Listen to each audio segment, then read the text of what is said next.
In a quiet village surrounded by green fields, a sudden buzz of chaos broke out when a swarm of aggressive bees attacked a helpless black cow grazing near the edge of a forest. The poor animal panicked, running wildly through the fields in an attempt to escape, but the relentless bees continued to sting, causing the cow great pain and fear. Hearing the distressed cries of the cow, the villagers quickly alerted the local rescue team. Within minutes, the team arrived, fully equipped with protective suits and smoke devices to calm the angry swarm. They carefully approached the terrified animal, creating a safe path by dispersing smoke that drove the bees away. One of the rescuers gently tied a rope around the cow to prevent it from injuring itself in panic. Slowly, the team guided the cow into a secure, shaded area away from the swarm. There, the animal was treated with soothing herbal medicine and water to ease its pain. After hours of care, the black cow finally calmed down, its breathing steady and its eyes no longer full of fear. The villagers cheered and thanked the rescue team for their bravery. What could have ended in tragedy turned into a heartwarming moment of compassion and courage. The black cow, saved from danger, returned to its herd, a living symbol of how human kindness can protect even the most vulnerable creatures. The rescue of the black cow was not just an event for the villagers, it became a story of bravery, teamwork, and compassion that people talked about for many days. Though the cow had survived the swarm of bees, the aftermath required care, patience, and constant watch. When the rescuers finally settled the animal in a shaded corner of the barn, the villagers gathered around. Its shiny black coat was covered in small red spots where the bees had stung, and the cow winced whenever the wounds were touched. The team worked quickly but gently, washing the stings with cool water and applying a paste made from turmeric and neem leaves, traditional remedies known to heal wounds and reduce swelling. The villagers offered whatever they could to help.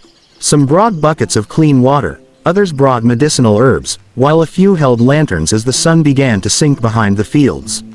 For the first time that day, the cow stopped trembling and lowered its head, drinking slowly from the water trough. The team's leader, a man named Adil, looked around and said firmly, "We must keep this cow under observation tonight. Bee venom can cause fever and weakness. It will need rest and warmth." The villagers agreed, and several young men volunteered to stay by the barn and take shifts throughout the night. They placed bundles of hay around the cow, making her as comfortable as possible. Children from the village peeped in, their eyes wide with both fear and fascination, whispering to one another about how brave the rescuers had been. The long night. As night deepened, silence settled over the village except for the occasional moo of the cow and the chirping of crickets. A lantern glowed faintly inside the barn, where Adil and two other rescuers remained on watch. Every few hours, they checked the cow's breathing and body temperature. Though weak, the animal's condition was stable. From time to time, she lifted her head, looking at her caretakers as if understanding their efforts. Meanwhile, outside the barn, the swarm of bees lingered near the edge of the forest, restless and unsettled. Some villagers suggested burning smoke through the forest to drive them further away, but Adil shook his head. "No, we must respect their place too. Bees are vital to our land, our crops, and our flowers. They only attack when disturbed." Today, the cow wandered too close to their hive, and the swarm defended it. "We should keep our animals at a safe distance from that area in the future." His words calmed the villagers, who realized that the incident was not just about saving the cow but also about learning to live in balance with nature.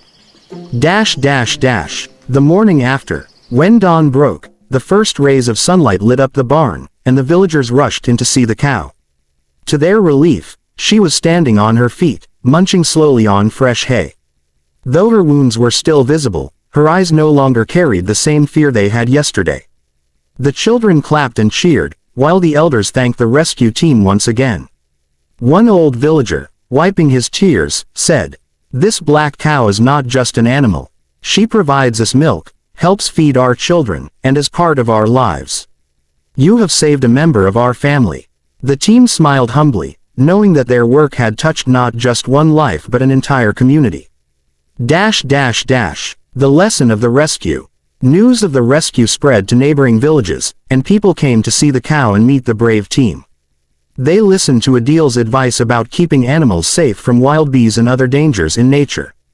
The village elders decided to build a wooden fence near the forest line so that cattle could graze safely without wandering into the bees' territory. They also planted flowering plants farther away from the village, creating a new space for bees to thrive without clashing with livestock. The black cow, meanwhile, became a symbol of resilience. Despite her injuries, she healed with time, and soon she was back to providing fresh milk for the families. Each morning,